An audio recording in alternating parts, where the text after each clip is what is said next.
तो आज का पॉइंट क्या है भाई? रैखिक समीकरण का हल। कौन सा रैखिक समीकरण? कितने चरों वाला? 2 चरों वाले। ठीक,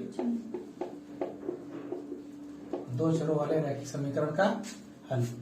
तो कल का एक बार रिकॉल कर लेते हैं छोटा सा। अगर कोई भी समीकरण ax plus b y plus c equal to 0 की फॉर्म में लिखी हो, ठीक है, जहां a और b 0 नहीं होने चाहिए, क्योंकि अगर a 0 हो जाएगा तो ये भाई साहब 0 हो जाएंगे, और b 0 हो जाएगा तो ये भाई साहब 0 हो जाएंगे, और अगर a b में से कोई भी 0 हुआ तो ये दोनों 0 हो जाएंगे कोई ना कोई, तो समीकरण हमारी 2 चर में नहीं बचेगी। तो इसलिए ना तो a 0 होना चाहिए यहाँ पे और ना तो b 0 होना चाहिए, ना a 0 होना चाहिए ना b 0 होना चाहिए। तब जब इस तरह की कोई समीकरण लिखी जाएगी तब उसको हम लोग क्या कर बोले थे? 2 चरों का रैखिक समीकरण। ये 2 चर हैं आपके, और रैखिक का मतलब होता है x की घात भी 1 हो और y की घात भी 1 हो। आज इनका हल निकालने वाले हैं। तो अगर हमारी कोई समीकरण, जैसे मानिए x बराबर 5 लिख दिया मैंने, ये कितने चर की है? 1 चर की। 1 चर की जब कोई रैखिक समीकरण होती है तो उसका केवल क्या हमने कल बताया था, कितना हल होता है? केवल एक हल, एक ही हल होता है भाई। x बराबर 5 है, सीधे आंसर मिल गया हमको। हल निकालने, हल मतलब क्या होता है? किसी समीकरण में उस चर का वो मान जिसको वो संतुष्ट कर दे, उसका क्या कहलाता है? हल। जैसे अगर हम मान लीजिए मैं लिखते हैं 2x प्लस 4y और इक्वल टू में 6 लिख देते हैं, तो ये जो हमने समीकरण लिखी है कितने चर में है? 2 चर में। भाई एक चर क्या है हमारा x और एक चर हमारा क्या है y। तो अगर हम इसमें कहना चाहते हैं कि इसमें इसका हल निकालें, हम कहते हैं कि भाई इसमें बताइए इसका हल क्या होगा, तो हल का मतलब होता है x और y के वो मान जो इस समीकरण को क्या कर दें? संतुष्ट कर दें। तो निकालना शुरू करते हैं। मान लीजिए हम यहाँ x बराबर 0 ले लेते हैं, 0 ले लेंगे, रख दीजिए भाई यहाँ पर। तो जब x की जगह पर 0 रखोगे तो हो जाएगा 2 गुणे 0 प्लस 4, और y की जगह पर तो y रहेगा, और बराबर में क्या है? 6। ये चीज तो 0 हो गई भाई, 0 से कोई चीज मल्टीप्लाई होती है 0 चली जाती है, तो यहाँ से y का मान कितना आ गया? जो चीज गुणे में होती है पक्षांतर करने पर कहाँ चली जाती है? भाग में। अब ये काट दीजिए, 2 दूनी 4, 2 तिहाई 6, तो y का मान कितना आ गया? 3/2। x कितना लिया था हमने? 0। तो x 0 लेने पर y का मान आ गया 3/2, तो वो इस समीकरण के क्या है? हल है। ठीक है, कौन से? x बराबर 0 और y बराबर 3/2। देखो एक मान निकल आया। अब क्या इस समीकरण का एक ही मान है? देखो हमने कहा था कि भाई x बराबर 0 लिए, y का मान आ गया। आप कह सकते हैं कि हम तो y को 0 ले लेंगे। एक बार हम इसी तरह करते हैं, स्पेस से थोड़ा देख लीजिए। हम इस बार क्या करते हैं? y को 0 ले लेते हैं। जैसे ही हमने y को 0 लिया, इधर कितना बचेगा? केवल 2x प्लस 4 इंटू 0। भाई y का मान हमने क्या ले लिया? 0। इक्वल में क्या चल रहा है? 6। तो अब ये 0 वाला पोर्शन 4 से मल्टीप्लाई होकर 0 हो गया, तो सीधे सीधे 2x की वैल्यू कितनी बची? 6। x की वैल्यू निकालिए, जो चीज मल्टीप्लाई में होती है साइड चेंज करने पर कहाँ जाती है? डिवाइड में। 2 कम 2, 2 तिहाई 6, x का मान कितना आ गया? 3। तो जब हमने y कितना लिया था, यहाँ पे हमने y कितना लिया था? 0। तो अगर हमने y को 0 लिया है तो x का मान कितना आया है? 3। एक हल ये भी आ गया। तो इसका मतलब कि जो हमारी 2 चरों वाली रैखिक समीकरण थी उसका केवल एक हल नहीं है। अभी और हल कैसे आ सकते हैं? आप x का मान 1 ले लो तो y का मान कुछ और आ जाएगा। आप y का मान 1 ले लो तो x का मान कुछ और आ जाएगा। तो इससे क्या निष्कर्ष निकल रहा है?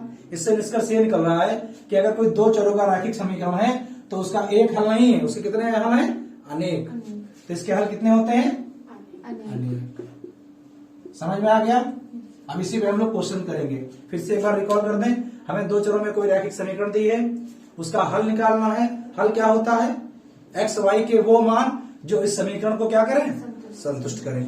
तो पहले हमने x को 0 लिया तो हमें y का 3/2 मान मिल गया। अब देखिए, अगर आप x की जगह पर 0 और y की जगह पर 3/2 रखेंगे तो हल करके कितना आंसर आएगा? 6 ही आएगा। अगर आप y को 0 और x की जगह पर कितना रख देंगे? 3, तब भी आंसर कितना आएगा? 6 ही आएगा। तो ये उसके क्या है? मान है। नोट कर लीजिए, फिर एक्सरसाइज करते हैं।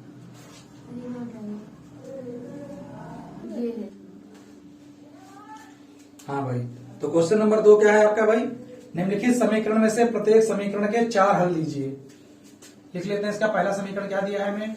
2x प्लस y और इक्वल में क्या दिया है? 7। इसके 4 हल निकालने हैं।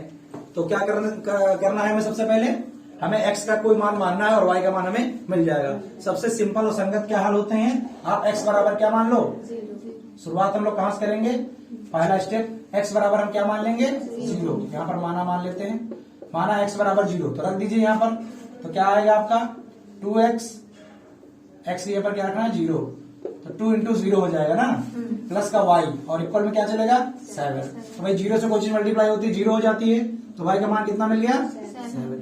तो पहले रूट में क्या मिले, मतलब पहले हल क्या मिले हमें, x बराबर क्या मिला 0 और y बराबर 7। ये पहला मान हो गया भाई।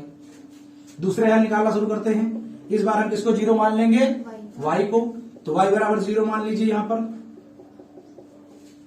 रख दीजिए यहाँ पे, तो क्या हो जाएगा 2x प्लस y की जगह 0 और इक्वल में क्या 7।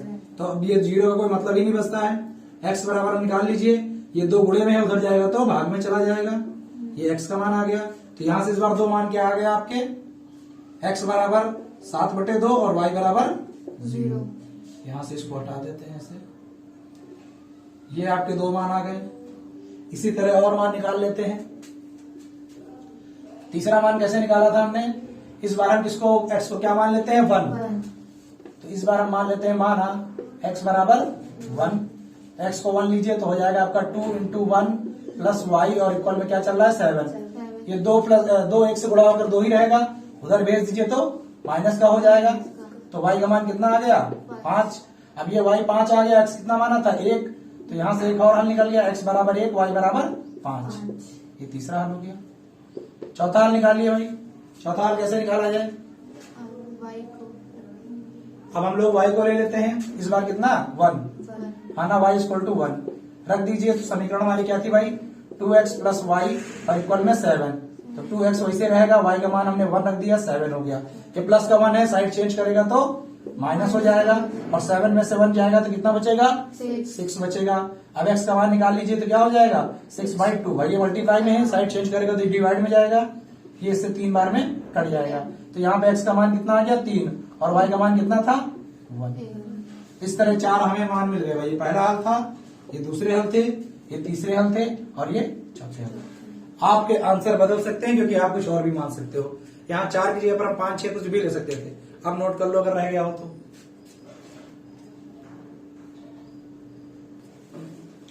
क्वेश्चन नंबर 3 क्या कह रहा है भाई, बताइए निम्नलिखित हलों में से कौन कौन समीकरण के 2x minus 4y equal to 4 के हल हैं और कौन कौन हल नहीं है। हमने क्या बताया था हल के लिए, हल किसी समीकरण के वे x और y के वे मान होते हैं जो उसको संतुष्ट करते हैं। तो जो भी हमें समीकरण दी गई, जैसे हमें समीकरण क्या दी गई है, हमें दी गई है x माइनस 2y और इक्वल में क्या दी गई है 4। अब अगर इसमें जो उसने मान दिए x y के, अगर इस समीकरण को संतुष्ट कर जाएंगे तो उसके हल होंगे। जैसे पहले नंबर पे हमें क्या दिया गया है 0,2, चेक करके देखते हैं क्या इसके हल हैं। भाई 0,2 का मतलब है x का मान आपको क्या लेना है 0 और y का मान क्या लेना है 2। तो लेकर देखते हैं, हम लिखते हैं बायां पक्ष। हम बाएं पक्ष से स्टार्ट करेंगे और अगर हल करके दाएं पक्ष पर पहुंच गए तो समझ लीजिए हमारा समीकरण संतुष्ट हो रहा है, हल सच में है। तो रखिए x यहाँ पर कितना रखना है भाई, x माइनस 2y है, x यहाँ पर कितना रखना है 0 और y की जगह पर कितना रखना है 2। तो 0 से कोई मतलब नहीं बचा, और 2 को 2 से बड़ा करोगे तो क्या हो जाएगा 4, लेकिन साइन क्या कर गया है माइनस का। क्या ये राइट हैंड साइड के बराबर आया, नहीं, राइट हैंड साइड में क्या था प्लस का 4 था ना, ये तो बराबर नहीं आया, तो ये इसके हल नहीं है। सेकंड ऑप्शन देखते हैं। सेकंड ऑप्शन हमें दिया गया है 2,0, इसका मतलब x का मान इस बार कितना रखना है हमें 2 और y का मान हमें कितना रखना है 0 रख दीजिए भाई। तो हमें समीकरण दी हुई थी, फिर से हम LHS से शुरू करेंगे बाएं पक्ष से। तो हमारी दी हुई है x माइनस 2y, x के पर कितना रख देंगे 2 माइनस 2 और y के पर कितना रख देंगे 0। फिर से कितना आ गया 2 आ गया केवल आपका, ये भी राइट हैंड साइड के बराबर नहीं आया, तो ये भी इसका हल नहीं है। अरे हटो यहां से, क्या है प्रॉब्लम, क्या है जी प्रॉब्लम, ठीक है भाई। तो ये भी मान नहीं निकला, क्या किया जाए। अब हमें लग रहा है चौथा मान होगा क्या, इसका तो कोई मान ही नहीं है, तीसरा हो सकता है। यहाँ पर स्पेस है, यहाँ पर है, यहाँ पर है, आगे थोड़ा सा है, इसी में करते हैं। चलिए तीसरा देखते हैं भाई। तीसरा में क्या दिया गया है 4,0। एक्स का मान कितना रखेंगे 4 और वाई का मान कितना रखेंगे 0। सबसे पहले क्या करेंगे हम लोग एलएचएस लिखेंगे। एलएचएस में हमारी समीकरण क्या दी गई है x माइनस 2y। एक्स की जगह पर क्या रखेंगे 4 और y की जगह पे 0।